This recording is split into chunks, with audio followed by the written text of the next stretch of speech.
Chapter 1: A New Beginning. The moment I stepped foot into Saint Agatha's boarding school, I sensed an eerie stillness that seemed to envelop every corner of the ancient building. Its Gothic architecture loomed over me, casting long shadows that danced ominously in the dim light. I shivered, a chill creeping down my spine as I took in the faded walls and creaking floorboards. My name is Emily Carter, and I had just transferred to Saint Agatha's after my parents' sudden relocation for work. As I walked down the echoing corridors, the silence weighed heavy upon me, broken only by the faint sound of my footsteps and the occasional gust of wind that rattled the windows. I found myself assigned to room 213, a small chamber with peeling wallpaper and a solitary window that overlooked the overgrown courtyard. As I unpacked my belongings, a sense of unease settled over me, as if the very walls were whispering secrets I could not comprehend. That night, as I lay in bed, I heard strange noises echoing through the halls. Footsteps that seemed to come from nowhere, whispers that melted into the darkness. I tried to dismiss them as figments of my imagination, but deep down, I knew there was something sinister lurking within the confines of Saint Agatha's. Chapter 2: The Legend. The next day, I decided to explore the school grounds in hopes of uncovering the truth behind the unsettling atmosphere. As I wandered through the abandoned classrooms and deserted corridors, I stumbled upon an old photograph hidden beneath a pile of dust-covered books. The image depicted a group of students, their faces frozen in time, smiling amidst the backdrop of Saint Agatha's. Among them stood a young girl with dark eyes and a haunted expression, her presence sending shivers down my spine. Curiosity piqued, I sought out the school librarian, an elderly woman named Mrs. Hawthorne, rumored to possess knowledge of Saint Agatha's darkest secrets.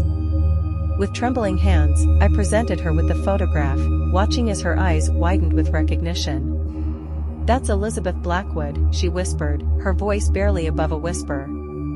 "She was a student here many years ago, before the incident." Intrigued, I pressed her for more information, eager to unravel the mysteries that shrouded the school's past. With a heavy heart, Mrs. Hawthorne recounted the tragic tale of Elizabeth Blackwood, a gifted student whose untimely demise had cast a shadow over Saint Agatha's for decades. According to legend, Elizabeth had been tormented by visions of a malevolent presence that dwelled within the school's walls. Desperate to escape its grasp, she had ventured into the depths of the abandoned catacombs, never to return. Chapter 3: Echoes of the Past. Determined to uncover the truth behind Elizabeth's disappearance, I delved deeper into the school's history, scouring dusty archives and forgotten journals for any clue that might lead me to the answers I sought. With each passing day, the sense of foreboding grew stronger, as if the very air itself was tainted with sorrow and despair. One night, as I wandered the halls in search of answers, I stumbled upon a hidden passage, concealed behind a tapestry. Heart-pounding, I followed its twisting corridors, deep into the bowels of Saint Agatha's, the darkness swallowing me whole. The air grew colder with each step I took, the walls closing in around me like the jaws of a hungry beast. And then, I saw it, a faint glimmer of light emanating from the end of the corridor, beckoning me forward with an irresistible allure. As I reached the chamber's entrance, I found myself standing before a forgotten crypt, its walls adorned with faded symbols and ancient runes. And there, in the center of the room, lay Elizabeth Blackwood's final resting place, a cold stone slab bearing her name. But as I approached, a sense of dread washed over me, as if the very air itself had turned toxic. And then, I heard it, the sound of whispers echoing through the darkness, their voices intertwining in a symphony of anguish and despair. Chapter 4: The Unveiling. With trembling hands, I reached out to touch the cold stone, the chill seeping into my bones like icy tendrils of death. And then, without warning, the chamber was consumed by darkness, the air thick with the stench of decay. I tried to flee, to escape the suffocating grasp of the shadows that threatened to engulf me whole. But no matter how fast I ran, they were always there, lurking just beyond the reach of my trembling fingertips. And then, just when I thought all hope was lost, I saw her, the ghost of Elizabeth Blackwood, her pale visage illuminated by the dim light of the moon. Her eyes bore into mine, filled with a sorrow so profound it sent shivers down my spine. "Help me," she whispered, her voice barely audible above the cacophony of whispers that surrounded us. "Help me break free from this eternal torment." With a newfound sense of purpose, I vowed to unravel the mysteries that shrouded Saint Agatha's, to put an end to the suffering that had plagued its halls for so long. And as I stood there, bathed in the glow of the moonlight, I knew that my journey was far from over. Chapter 5: The Final Confrontation. Armed with newfound resolve, I delved deeper into the secrets of Saint Agatha's, uncovering long-forgotten rituals and forbidden knowledge hidden within its walls. With each revelation, the shadows grew stronger, their presence looming over me like a sinister specter. But I refused to be deterred, pressing onward in my quest to uncover the truth behind Elizabeth's disappearance. And then, at last, I found it, the key that would unlock the secrets of Saint Agatha's once and for all.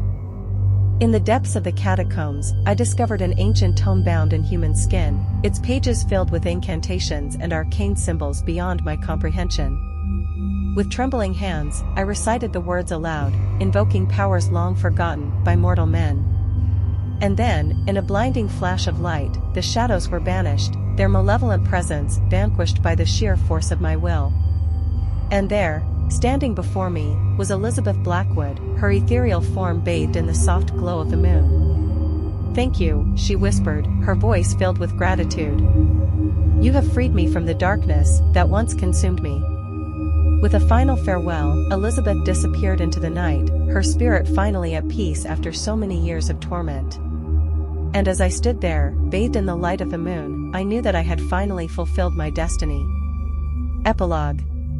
In the days that followed, Saint Agatha's was transformed, its once haunted halls filled with newfound hope and promise. The shadows that had plagued its corridors for so long were banished, their dark influence no match for the light of truth and justice. As for me, I returned to my studies with a newfound sense of purpose, determined to make the most of my time at Saint Agatha's. And though the memories of that fateful night still lingered in the recesses of my mind, I knew that I had emerged stronger for having faced the darkness head-on. For in the end, it is not the fear of the unknown that defines us, but rather the courage to confront it, no matter the cost. And as I look back on my time at Saint Agatha's, I am reminded of the words of an old proverb. Even in the darkest of nights, there is always a glimmer of hope, waiting to be discovered by those brave enough to seek it. By the way, if you want more horror and creepy stories like this, then please subscribe.